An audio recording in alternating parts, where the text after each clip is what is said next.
Hola, ¿cómo están? Bueno, en la clase anterior estuvimos hablando de cinética, estuvimos mencionando un poco la cinética, contextualizamos un poco con la velocidad de reacción, mencionamos un poco cómo se mide la velocidad de una reacción y ya que estamos hablando de velocidad, pues tenemos que tener em, al tiempo como referencia. Bueno, entonces vamos a poner acá primero que todo una reacción química.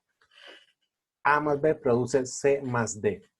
Tenemos entonces que empezar analizando un poco cómo inicia una reacción química. ¿Qué se requiere para que una reacción química inicie? Y para que una reacción química inicie, lo primero que debe pasar, lo primero que ocurre antes de que empiecen a romperse y a formarse enlaces, son unas colisiones entre las moléculas de las sustancias que van a reaccionar. Entonces, esas colisiones, por ejemplo, asumiendo aquí en esta figura que la reacción ocurrirá si estos que están aquí marcados de color verde se encuentran frente a frente. Entonces este llega a toda velocidad con una energía obviamente determinada o que debe pasar a una energía determinada, después vamos a hablar de eso, choca a la otra molécula verde, la separa y se forman pues estos dos productos. En otro caso, si no se chocan de la manera adecuada, puede que la reacción no se dé a pesar de que haya habido una colisión. Eso lo vamos a mirar con un poco más de profundidad más adelante. Entonces, partamos del hecho de que para que ocurra una reacción deben haber colisiones. Bueno, eh, para poder estudiar la velocidad de una reacción, que ya sabemos que es mirar cómo va variando la concentración, ya sea de un reactivo o de un producto en el tiempo, necesitamos pues de varias estrategias. Imagínense que yo estoy titulando una reacción entre un ácido y una base o uno de los productos de mi reacción o uno de los reactivos que se está consumiendo es un ácido o una base.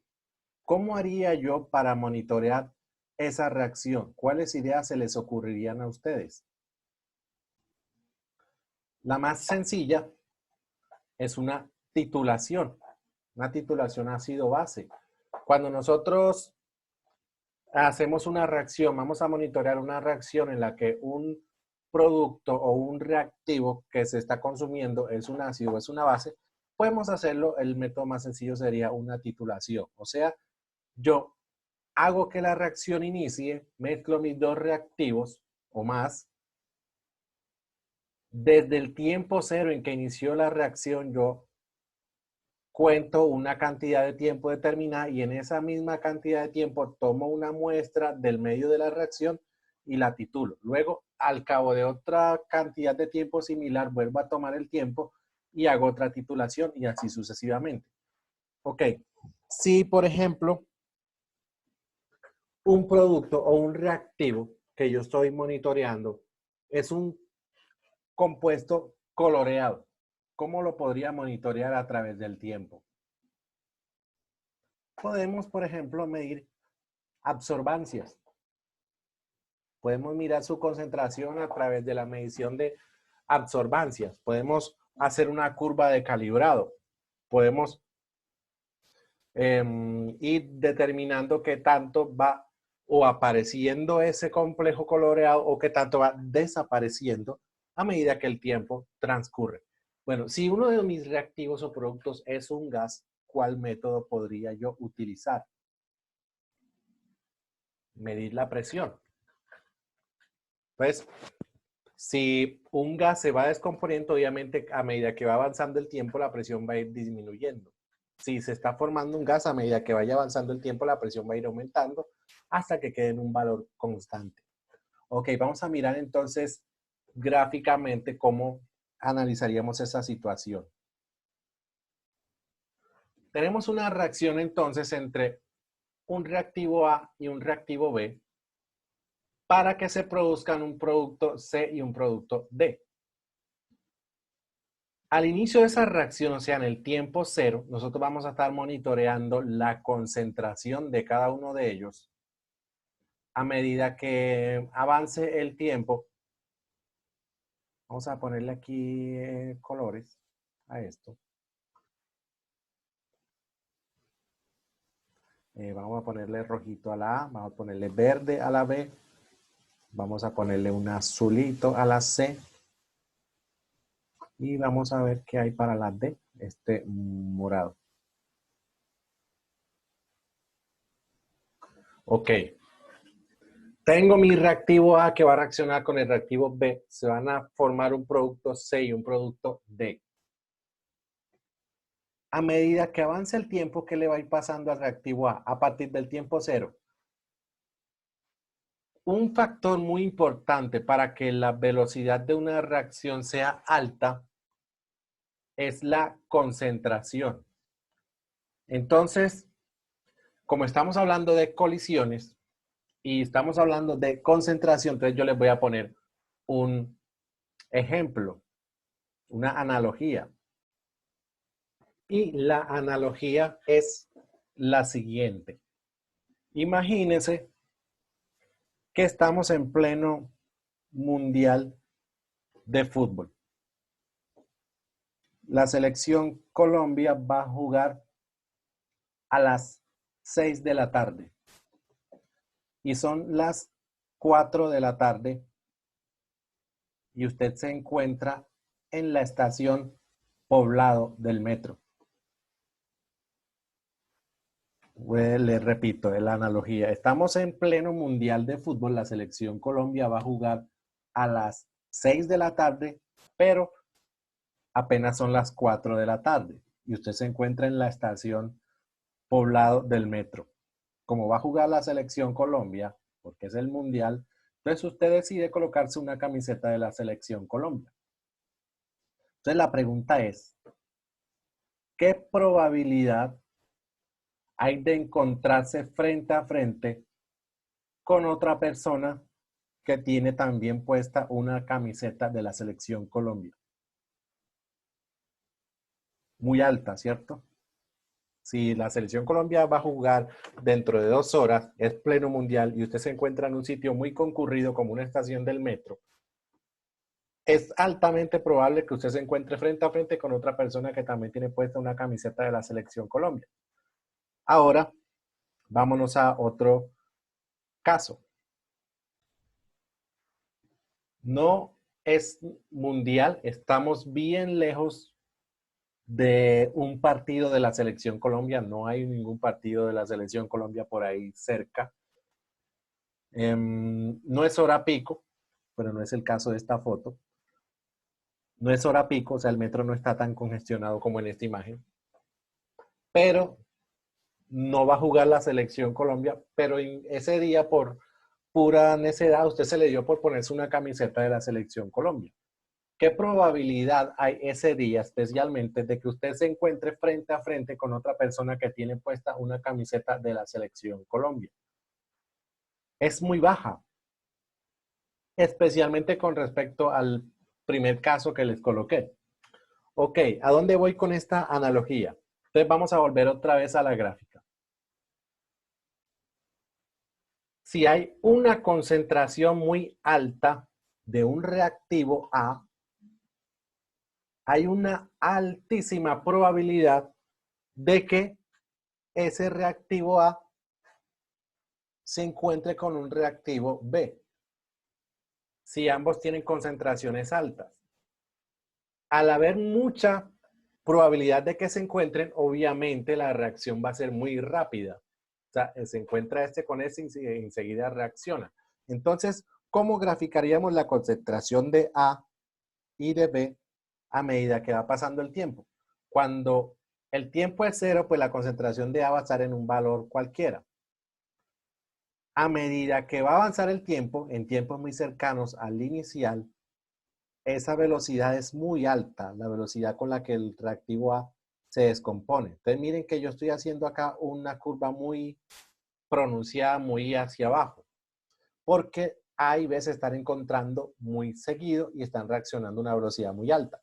A medida que va avanzando el tiempo y A y B se van descomponiendo, obviamente esa velocidad va a ir disminuyendo porque la probabilidad de que se encuentre un A con un B va disminuyendo. Hasta que llegue un momento en que se alcanza el equilibrio y A y B quedan en concentraciones estables. Si la reacción es 100% eficiente y 100% tendiente a los reactivos, pues esta curva iría tender hacia cero, a concentración cero de A. ¿Qué le pasaría al reactivo B? Pues algo muy similar, ¿no? Pues velocidad muy abrupta y muy pronunciada al inicio, hasta que poco a poco va adquiriendo una concentración estable. Ahí me disculpan el pulso, pero la idea es que les estoy mostrando es esa que aparece ahí. Listo. Entonces, el día que juega la selección Colombia sería este.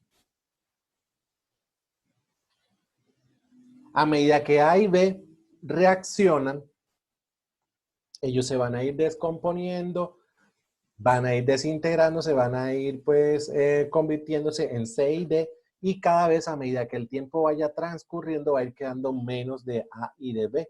Por lo tanto, la probabilidad de que un A con un B se encuentren va a ir disminuyendo. Eso hace que la velocidad de la reacción también vaya disminuyendo paulatinamente. Entonces, se llega a un punto en donde esas concentraciones se vuelven estables y la velocidad ya no varía. En cuanto a C y D, entonces C, que lo tengo marcado acá con azul, también le pasaría lo mismo. Se empieza a formar abruptamente. Hasta que va a llegar un momento en que su velocidad de formación disminuye y queda estable. Lo mismo le pasaría a D.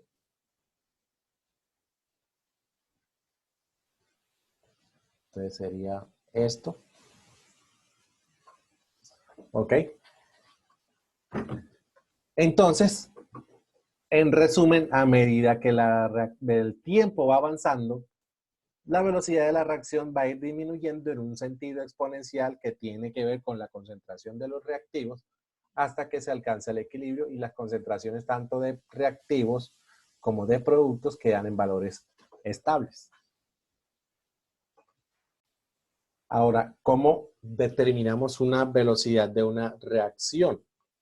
Entonces, la velocidad de una reacción va a ser igual a ese diferencial. Entonces, un diferencial de la concentración de A, vamos a ponerlo acá, un diferencial de la concentración de A con respecto a un diferencial del tiempo. ¿Ok? Enfocándonos solamente pues en el reactivo A. Eso puede ser, me dice también, pues, o la velocidad también puede ser igual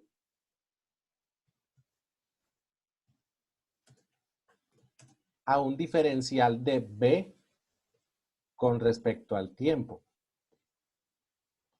Entonces, ese signo menos significa que ese reactivo B se está descomponiendo. Entonces, un diferencial de de la concentración de ese reactivo B con respecto al tiempo.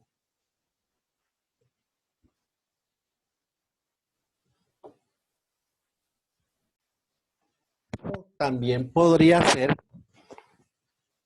igual al diferencial de la formación de C con respecto al tiempo, o también podría ser igual al diferencial de la formación de D con respecto al tiempo.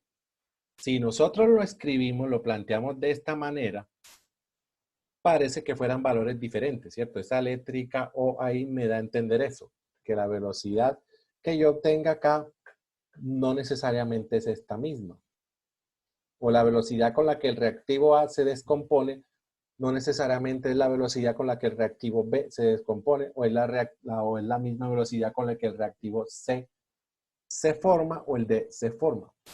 ¿Cómo hacemos entonces o cómo expresamos eso de tal manera que yo con respecto a, B, C o D obtenga un valor estándar, un valor igual? Entonces vamos a plantearlo de otra manera. Ok, entonces lo que hacemos es balancear la ecuación. Vamos a poner unos coeficientes estequiométricos aquí, A, B, C y D. Y vamos entonces a mirar la forma de que todo eso me dé un valor similar. Entonces, si ustedes recuerdan el concepto de mol-reacción que nosotros miramos en clase, vamos a utilizar ese mismo concepto para obtener un valor estándar aquí. Entonces, miren lo que acabamos de hacer aquí. Lo que hice fue tomar cada uno de estos diferenciales y dividirlo sobre su coeficiente estequiométrico. Entonces, la velocidad es igual a menos 1 sobre A por el diferencial de la concentración de A con respecto al tiempo. O puede ser igual a menos 1 sobre B por el diferencial de B con respecto al tiempo, o es igual también a 1 sobre C. Miren que aquí ya no tenemos el signo menos, aquí significa que ya la sustancia se está formando, acá estos signos menos significa que se están descomponiendo. Entonces el 1 sobre C con respecto al tiempo es igual a 1 sobre D con respecto al tiempo. Entonces vamos a plantear algún breve ejemplo sobre eso. Y nos vamos a enfocar solamente en el reactivo A. Borramos todos los demás y quedémonos solamente con el reactivo A. Vamos a analizar algo aquí con respecto al reactivo A. Entonces, yo tengo aquí un tiempo 1. Voy a poner aquí un tiempo 1. Yo tengo por acá, bueno, vamos a cambiarlo un poquito más hacia la derecha, pero yo lo compongo un momentico. Ok, entonces, a un tiempo 1, asignamos una concentración 1 de A. A un tiempo 2, asignamos una concentración A2.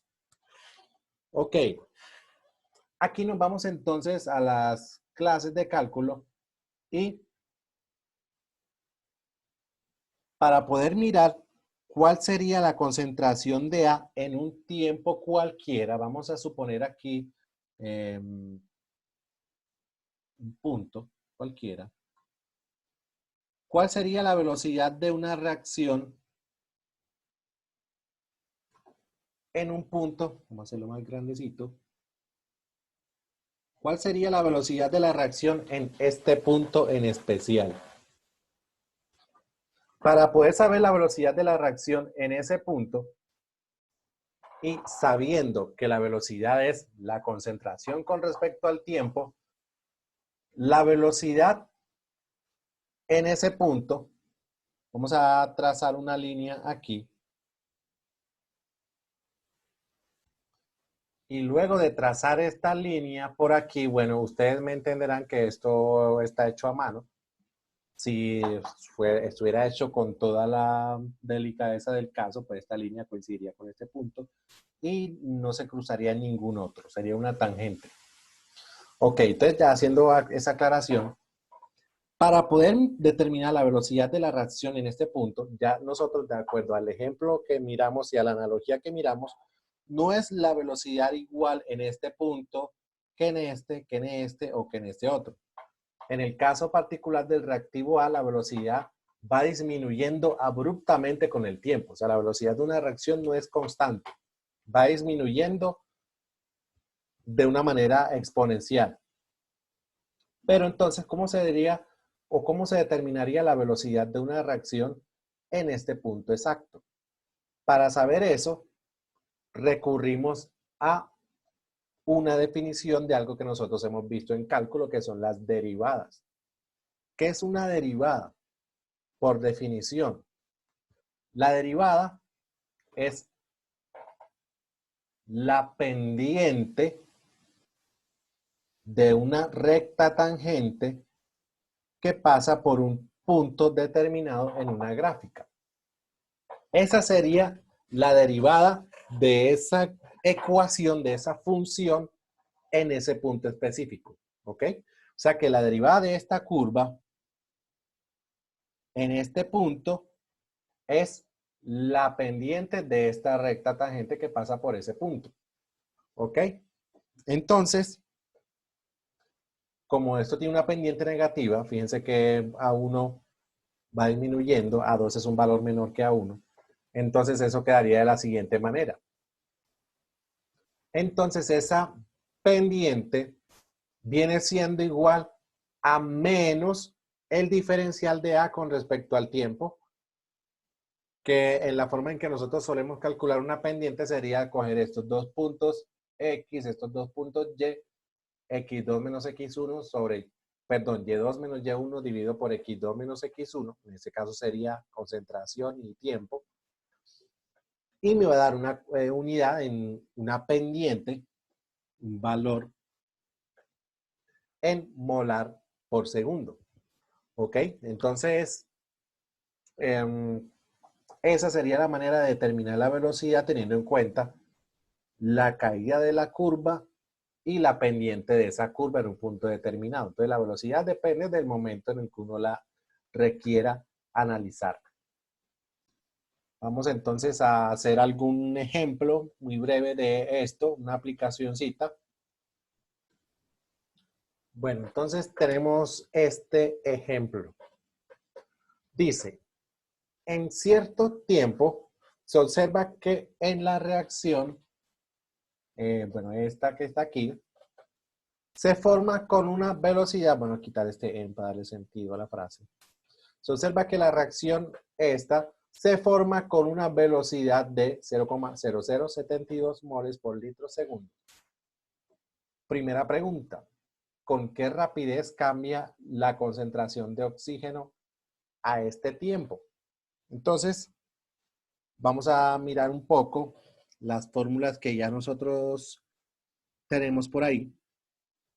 Entonces, la velocidad para el oxígeno. Entonces, para el oxígeno. Ok. Entonces, vendría siendo igual a ese diferencial del oxígeno con respecto al tiempo, ¿cierto? Entonces, sería diferencial de la concentración de O2 con respecto al tiempo. Listo, entonces eso se está dando a un tiempo determinado, ya el dato de la velocidad nos los están dando. Entonces, ¿cómo vamos a hacer eso? Sabiendo pues que las velocidades están muy ligadas al coeficiente estequiométrico para poder hacerlas iguales, entonces vamos a partir de ese coeficiente estequiométrico de el oxígeno y el de un compuesto que nos están dando acá. Bueno, aquí nos faltó poner un dato y es que este 0,0072 moles por litro segundo es para el NO2. Esperen, yo lo anexo aquí a la ecuación del ejercicio. Listo, entonces ya hemos corregido el enunciado. Este dato de 0,0072 es la velocidad de formación del NO2, del dióxido de nitrógeno que aparece acá en la ecuación. Entonces nos pregunta, ¿con qué rapidez cambia el oxígeno a ese tiempo? Entonces vamos a enfocarnos en esa velocidad de formación del dióxido de nitrógeno. Entonces, decimos que 0,0072 moles de NO2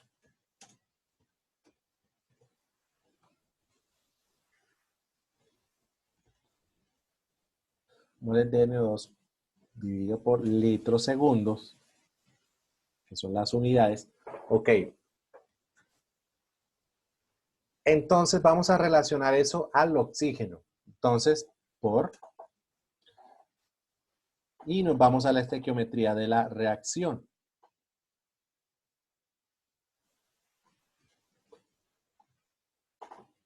Entonces,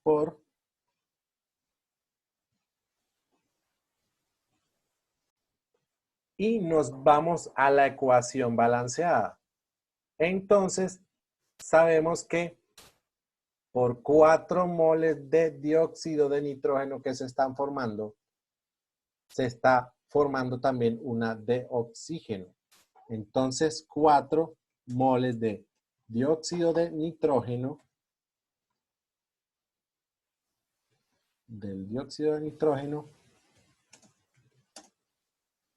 van a producir a la vez un mol de oxígeno.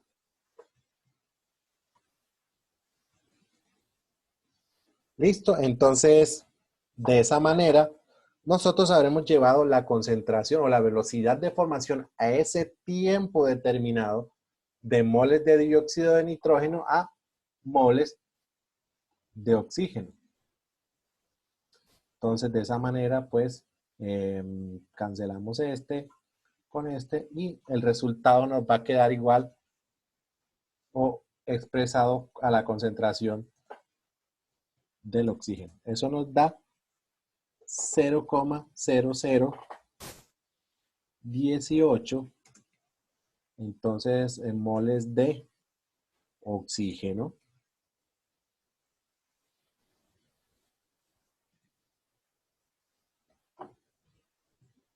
dividido por litros segundos. Ok, entonces esa vendría siendo la velocidad de formación del oxígeno. ¿Se acuerdan que cuando estuvimos hablando de las fórmulas para determinar las velocidades podrían ser no las mismas necesariamente? Entonces fíjense que la velocidad de formación del NO2 es 0,0072 moles por litro segundo, pero la velocidad de formación del oxígeno sería 0,0018 moles de oxígeno por litro segundo. Entonces ahí estamos de pronto confirmando un poco eso. Pregunta B. ¿Cuál es la velocidad de descomposición del N2O5? Entonces, lo hacemos de la misma manera. Entonces, la velocidad de descomposición del N2O5, entonces vamos a plantearlo acá. Partimos entonces de la misma cantidad ya conocida de velocidad del NO2, del dióxido de nitrógeno, que es 0,0072 moles de dióxido de nitrógeno dividido por litro segundo. Ok, entonces, ¿cómo sería la relación aquí? Sabemos que este es un reactivo que se está descomponiendo, entonces para poder determinarlo, entonces decimos que por 4 moles del NO2 que se están formando, se descomponen 2 del N2O5. Entonces vamos a poner aquí un signo menos que me da a entender que se están descomponiendo 2 moles del N2O5. Entonces, menos 2 moles del N2O5.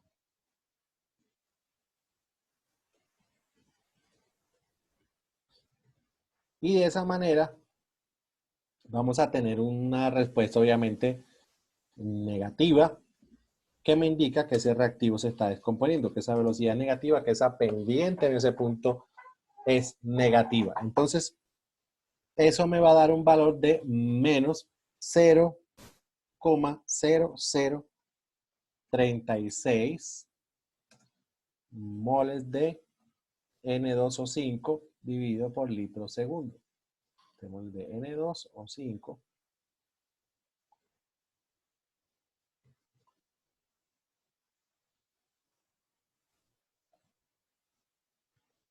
Ok, entendido, litro segundo. Ok, entonces serían 0,0036 menos 0,0036 moles de dióxido de nitrógeno por litro segundo. Entonces, mire que acá ya estamos teniendo para cada uno un valor de velocidad diferente. Ahora, pregunta C. ¿Cuál es la velocidad general de la reacción? Entonces, para hacer eso, entonces enfoquémonos en la fórmula que nosotros miramos cuando estábamos revisando estas también. Recuerden que lo que tendríamos que hacer sería dividir cada uno de estos valores por el respectivo coeficiente y la idea pues sería tener un valor estándar. Entonces probemos dividiendo cada uno de ellos por el respectivo coeficiente. Entonces vamos a hacer eso por acá. Por ejemplo, para el N2O5 sería menos un medio, porque es el reactivo, se está descomponiendo, por su velocidad de descomposición, que es menos 0,0036. Bueno, vamos a ponerlo acá. Me faltó eso. Ahí cancelaríamos esos signos menos y me va a dar un valor positivo.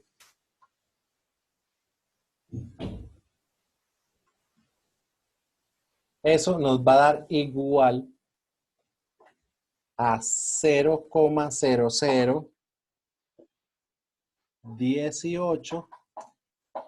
Recuerden pues que este coeficiente estequiométrico pues está haciendo la relación al N2O5 y estas moles son de N2O5. Por lo tanto, eso se cancela y me queda simplemente una cantidad estándar. Moles divididos sobre litros segundos. Ok. Si nosotros hiciéramos lo mismo con los otros dos, con el oxígeno y con el NO2, me va a dar exactamente el mismo valor, 0,0018. Ustedes pueden probar eso cuando estén haciéndolo, cuando estén revisando este video. Intenten dividir, bueno, el 0,0018 para el oxígeno dividido por 1, que es su coeficiente estequiométrico, y siendo todo positivo, da 0,0018. Y para el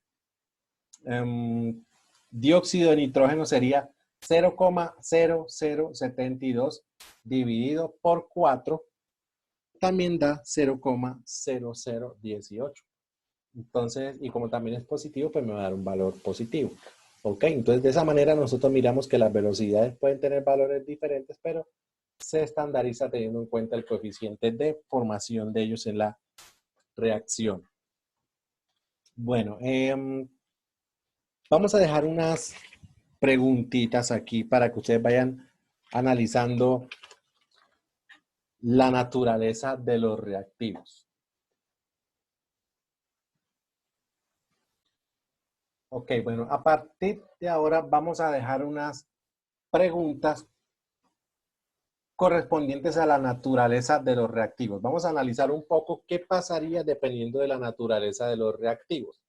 Ok, bueno, vamos a imaginarnos este tanquecito que yo veo acá. Es un tanque grande con esas dimensiones que muestran ahí en la imagen. Vamos a suponer que este tanque está completamente destapado en la parte de arriba y que está completamente lleno de gasolina. Hasta acá arriba, uno alcanza a ver la gasolina ahí. ¿Qué pasaría si uno arroja un fósforo a ese tanque que está completamente lleno de gasolina? Se alcanza a ver la gasolina hasta arriba, ¿ok? Entonces, primera pregunta, ¿qué le pasaría o qué situación ocurriría si yo le agrego o le arrojo un fósforo a este tanque si está destapado arriba y está completamente lleno hasta el tope de gasolina? Ok, vamos a analizar otra situación.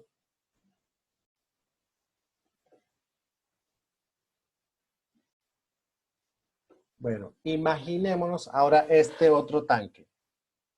Esto es un tanque que está completamente sellado y tiene vapor de gasolina. No tiene gasolina líquida, sino gasolina en forma de vapor. Y yo por aquí, por este orificio, le agrego un fósforo. ¿Qué ocurriría? ¿Cuál sería la consecuencia? ¿Ok? Anteriormente, un tanque destapado lleno de gasolina líquida le agrego un fósforo. Ahora, este tanque tapado y lleno de vapor de gasolina le agrego un fósforo por aquí. ¿qué pasaría? Ok, lo siguiente que vamos a mirar acá es una reacción entre el aluminio y el ácido clorhídrico. Entonces, si yo le agrego aluminio al ácido clorhídrico, va a pasar lo que ustedes están viendo ahí en esa imagen. La persona que está haciendo esto, pues le acerca un fósforo y eso se enciende porque se está produciendo hidrógeno. Entonces, observen la reacción que está ocurriendo ahí. Listo. La pregunta es, bueno, ahí lo que hicieron fue mezclar aluminio metálico con ácido clorhídrico en solución acuosa. Entonces yo pregunto, ¿cuál es la mejor manera de agregar el aluminio a esa reacción para hacerla más rápida? Entonces las opciones son en polvo, una barra de aluminio, imagínense un cubo de aluminio.